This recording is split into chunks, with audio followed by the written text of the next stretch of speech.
Hi, today we are going to read chapter 60 in Front Desk and chapter 61 also. So chapter 60 and chapter 61 of Front Desk. Chapter 60. Mom! I raced up the stairs two at a time. My parents were in the middle of cleaning room 22. My mother was holding Windex in one hand and Lysol in the other.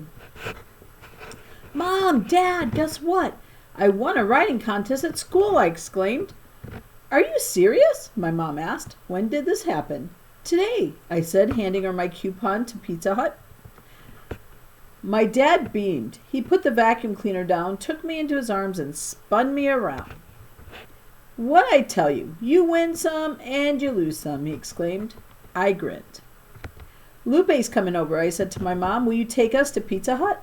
Will I ever? My mom said, tossing her Lysol and Windex to the side. I laughed.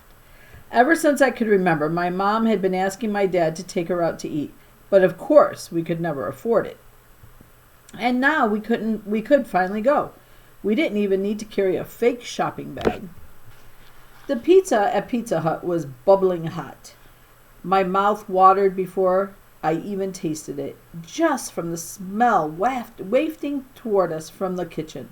Lupe dug into hers, smiling as she devoured the cheese.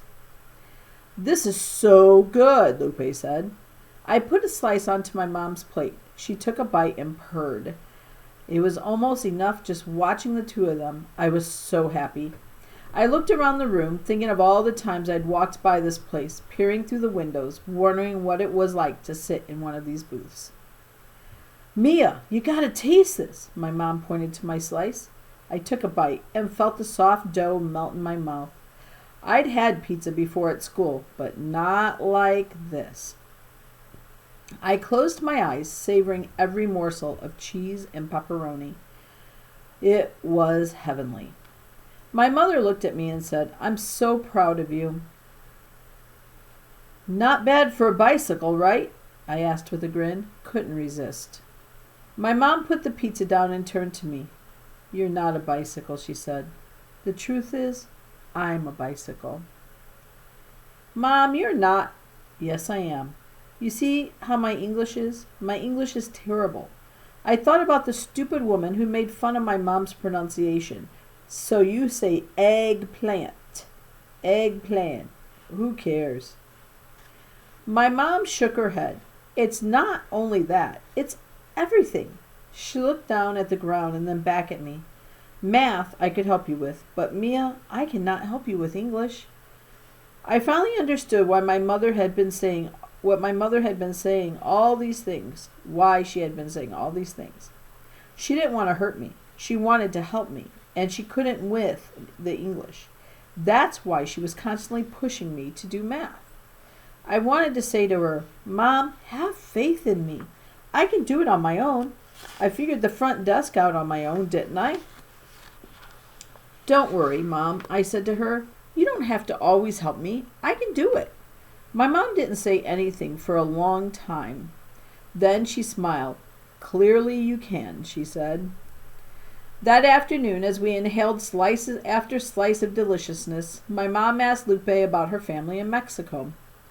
We left when I was very little. I don't get to see them very often, Lupe said. Why don't you guys go back and visit? I mean, since it's so close, I said. I would go back every day if China were right there. Lupe shrugged. My mom says every time we go, we have to buy so many presents for everyone. I have 11 cousins, and that's just on my mom's side, Lupe said. On my dad's side, I have, let's see. Lupe counted on her fingers. 7, she announced. You must miss them so much, my mom said, glancing at me. Sometimes, she said. But they all think America's this super rich place where everyone just plays golf all day and drives around in a Cadillac. My mother laughed. It's the same with my siblings, my mom said. I think they get that from the movies. Lupe sighed. I wish there was a movie that told them what it's really like, Lupe said. My mom shook her head. No way, my mom said. That would be so embarrassing. Lupe reached for another slice. This is really nice. By the way, Lupe said, looking at me, thanks for inviting me. I smiled back at her. There was nobody in the world I'd rather share this with. Well, except... Hey, should we save some for Dad? I asked. I bet he'd never tasted anything like this before. Real pizza. Not the frozen kind from the grocery store. Against our stomach's loud protest, I put my slice down, and so did my mother. She raised her hand for a to-go box.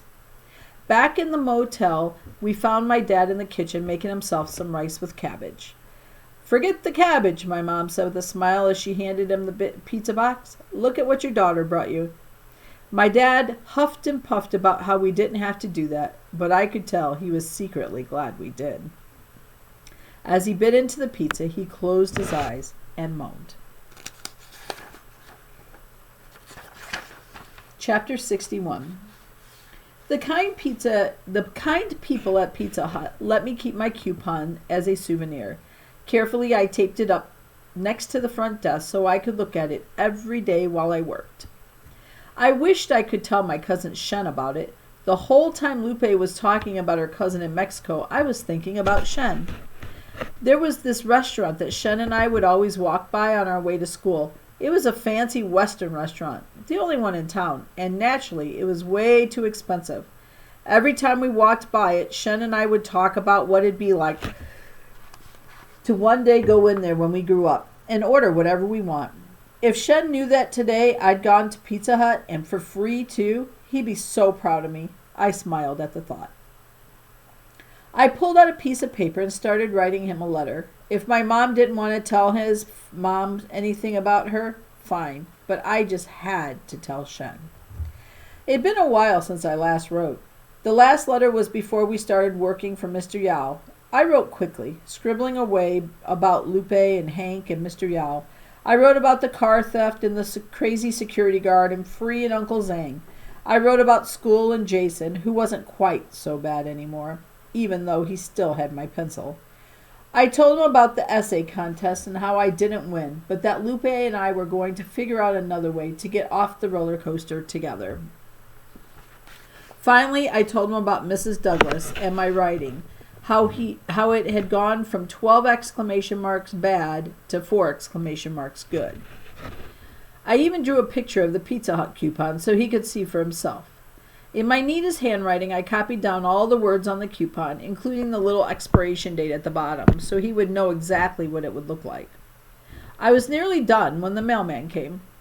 Can you just wait a second? I begged the mailman. I want to mail this letter to my cousin in China. I just need to get the address from my parents. It'll just take a second.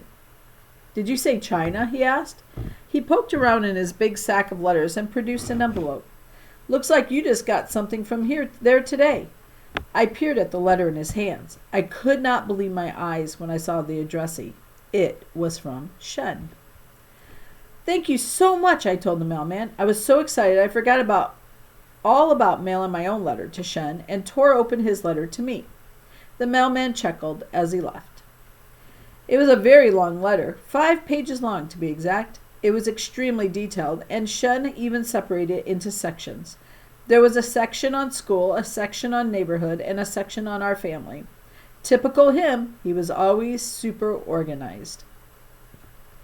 I raced through the letter, gulping it down as quickly as I could. I giggled at Shen's description of his new teacher, Mr. Wang, and how he couldn't sneeze without farting at the same time. He told me all about it. He told me about the new kids in his school, many of whom were from the outskirts of the city. The entire neighborhood was changing. All throughout the city, people were starting to buy up property. The government was tearing down the old brick buildings to make room for the new high-rises. When I got to the section on family, though, my eyes did a double take. Here's what it said. We recently moved to an apartment by the river because it's bigger. After you guys left, my dad was made head of department at his job. Long story short, the job came with a much bigger apartment. I no longer have to share with my parents. Now I have my own room. Oh, and we also got a car. Nothing like what you guys have in America, I'm sure, but it's pretty great. Last weekend we went to Beijing and walked around the Great Wall.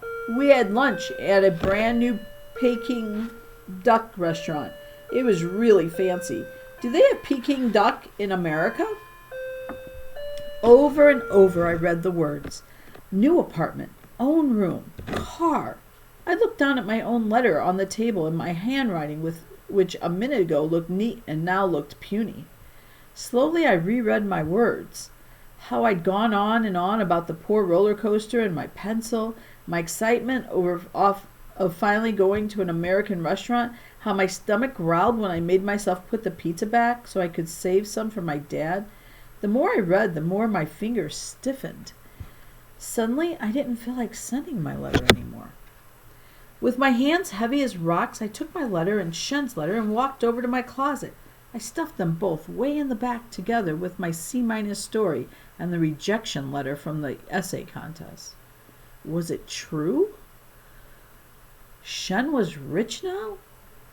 The wild thought bounced around in my head as I tossed and turned. My lips formed around the word rich. Rich. It was like a passcode to a different galaxy, and now Shen was part of the galaxy and I wasn't. Could it be that while our lives had gotten so hard, his life had gotten so much easier?